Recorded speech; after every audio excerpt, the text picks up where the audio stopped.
Hi friends, అందరికీ welcome back to our channel Shivanandu blogs. మీరైతే బాగున్నారా? నేనైతే చాలా బాగున్నాను. ఎవరైనా మన ఛానల్ చూసినట్లయితే సబ్స్క్రైబ్ అయితే చేసుకోండి. అలాగే వీడియో చూసినట్లయితే ఒక చిన్న లైక్ అయితే ఇచ్చేసేయండి. మీరు ఇచ్చే ఒక చిన్న లైక్ వల్ల ఇంకా నాకు మోర్ వీడియోస్ చేయాలని ఇంట్రెస్ట్ అయితే వచ్చేస్తుంది. ఇక ఎలాగో ఖుషికి అయితే హాలిడేస్ ఇచ్చారు కదా, ఇక మేమైతే పోయిన వారం రోజులు అమ్మ వాళ్ళ ఇంటి దగ్గర ఉన్నాము. ఇక అక్కడ వీడియోస్ ఏం సరిగ్గా తీయలేదు. ఇక ఎలక్షన్స్ అప్పుడు ఇక మేమైతే అక్కడికి వెళ్ళాం అనమాట, మా ఊరు. ఇక అక్కడ ఓటేసి అక్కడ ఒక రోజు ఉండేసి మళ్ళీ రిటర్న్ అయితే అయ్యాము. ఇక మా ఖుషి అయితే చూసారా వెనకమాల ఎలా కూర్చుందో. ఇక తనైతే కూర్చోవడం మాకు ఇష్టం లేదు. లోపల అయితే అస్సలు సరిపోవట్లేదు, ఇరుకిరుగ్గా ఉంటుంది. ఇక మా ఆయనకి ఆటో తోలటానికి కూడా మంచిగా లేదు. ఇక తనైతే బయట కూర్చుంటాను నేను అనేసి అంది. ఇక మా వెనకమాల కిటికీ ఉంది కదా, అక్కడైతే కూర్చోబెట్టామన్నమాట. మా ఖుషికి అయితే లోపల కూర్చోవటం కన్నా అక్కడ కూర్చోవటం కొంచెం మంచిగా ఉందంట, మళ్ళీ చెప్తుంది అక్కడ కూర్చో. ఇక మేమైతే 2ంటికి అట్లా బయలుదేరామన్నమాట. ఇక ఇప్పుడైతే ట్రావెలింగ్ లో ఉన్నాము. ఇక మీరైతే చూస్తున్నారు కదా ఫ్రెండ్స్, సత్తుపల్లి దాటాక బొగ్గుపాయలు ఎంతమందికి తెలుసో కమెంట్ చేయండి. నేనైతే చాలా సార్లు చూస్తానే ఉంటాను ఊరు వెళ్ళినప్పుడల్లా. అక్కడికి వెళ్ళాలనిపిస్తుంది కానీ నేనైతే ఎప్పుడు వెళ్ళలేదు. ఇక ఎప్పుడు దూరం నుంచి చూడటమే. పెద్ద పెద్ద గట్టులాగా ఉంటాయి, ఎప్పుడు వర్క్ జరుగుతానే ఉంటది అక్కడ. ఇక ఇటైతే చూస్తున్నారు కదా, పెద్ద పెద్ద గోతులు అనేవి కూడా ఉన్నాయి కదా. ఈ గోతులలో ఇటేమన్నా బొగ్గు ఏమన్నా దొరుకుతుందేమోనని ఇక అట్లా తవ్వి వదిలేశారనమాట మామూలుగా. ఇక ఎటు చూసినా అటు గొయ్యల్లాగా గట్టులాగానే కనిపిస్తా ఉంటది. ఇక ఎటు చూసినా బొగ్గే అంతా. ఇదిగో ఇటైతే చూస్తున్నారు కదా, ఇక చూడండి బొగ్గు అయితే ఎలా కనిపిస్తుందో. ఇక పెద్ద గట్టులాగే ఉంది, కాకపోతే అక్కడ చెట్లు ఏమి ఉండవు, అంతే తేడా. ఇక సత్తుపల్లి పక్కన రేజర్ల అనే ఊర్లో కూడా మొత్తం బొగ్గే ఉందంట. ఇక ఒక పక్క నుంచి తవ్వుకుంటా వస్తున్నారు. ఇక అక్కడ ఇల్లులు ఏమన్నా ఉన్నా కూడా మొత్తం తీసేయాల్సి వస్తుందంట. ఇక ఏమన్నా చేయలేసుకున్నా ఇక అవి ఏమున్నా మొత్తం తీసేయాల్సి వస్తుంది అనేసి అన్నారనమాట మా ఆయన నాతోనైతే. ఇక ఈ విషయం తెలిసాక మీరు ఖచ్చితంగా ఆశ్చర్యపోవాల్సిందే. ఇక్కడ చూస్తున్నారు కదా, లారీలు, కొక్కులు ఇలా చాలా ఉన్నాయి కదా, అవి బొగ్గుబాయి కోసమే వాడారంట ఇవన్నీ. ఇక బొగ్గుబాయి దాటాక కూడా చాలా దూరం తర్వాత ఇవి కనిపించినాయి అనమాట. మాకైతే వీడియో అయితే తీసిన నేను. ఏందంటే ఇవి మొత్తం రిపేర్ వచ్చినాయి అంట. చూసారా ఎన్ని ఉన్నాయో, పెద్ద పెద్దగా ఉన్నాయి. మొత్తానికి రిపేర్ వచ్చి ఇట్లా పెట్టి ఉంచారంట. వీటికాడే ఇక ఇవన్నీ బాగు చేస్తారంట. ఇక ఇవన్నీ ఎక్కడికి పోతాయి మరి, అక్కడే ఒక షెడ్ లాగేసి అక్కడే బాగు చేసేస్తున్నారంట.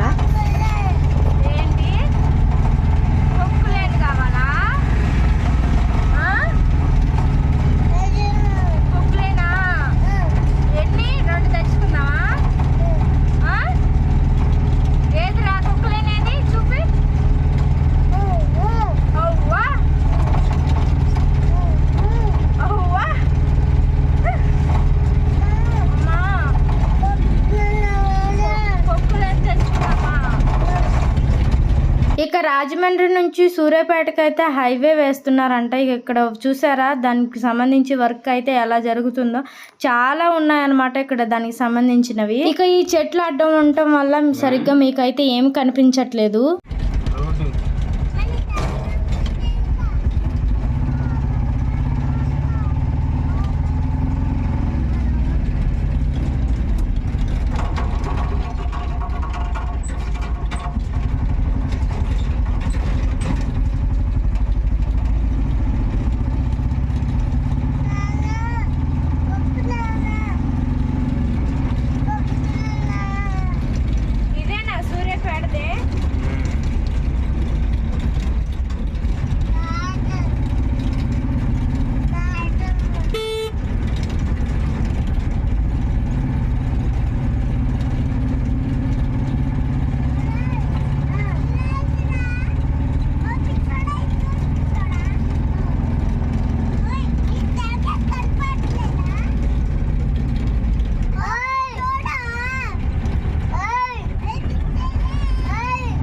ఇక ఇటైతే చూస్తున్నారు ఫ్రెండ్స్, ఇదైతే ఒక చెరువు అనమాట. ఇందులో అయితే ఒక చుక్క నీళ్లు కూడా లేవు, ఎండాకాలం కదా అస్సలు నీళ్ళు లేవు అనమాట. ఇక వానలు పడిన కాడ నుంచి కొంచెం చల్లగానే ఉంటుంది అనమాట.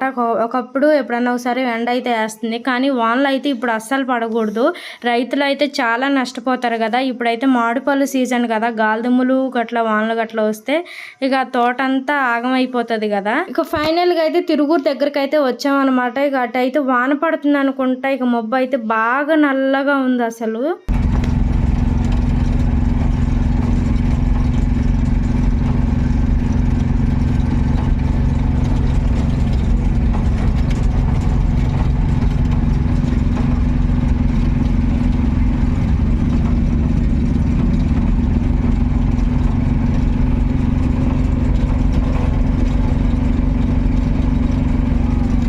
ఇక ఫైనల్గా అయితే తిరుగూరు అయితే వచ్చామన్నమాట. ఇక ఇక్కడికి వచ్చాక చూస్తే ఇక వాన లేదు ఏం లేదు, మామూలుగా మొబ్బట్టే ఉంది.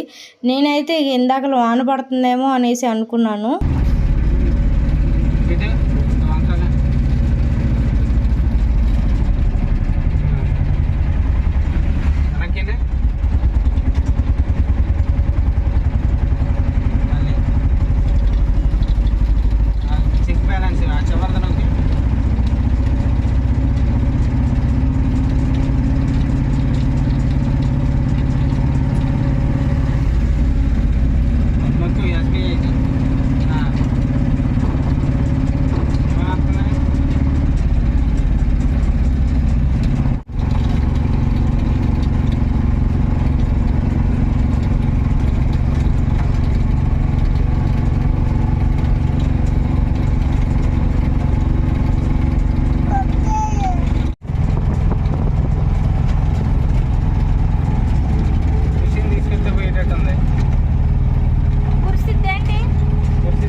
ఇక ఫైనల్గా అయితే ఇంటికి వచ్చేసాం అనమాట. ఇక మా ఆయన అయితే మళ్ళీ వెళ్ళి టిఫిన్ అయితే తీసుకొచ్చారు. ఇక ఇంట్లోనైతే మొన్న నాన్న ఓట్లకు వచ్చారు కదా, మామిడికాయ పచ్చడి తీసుకొచ్చారనమాట.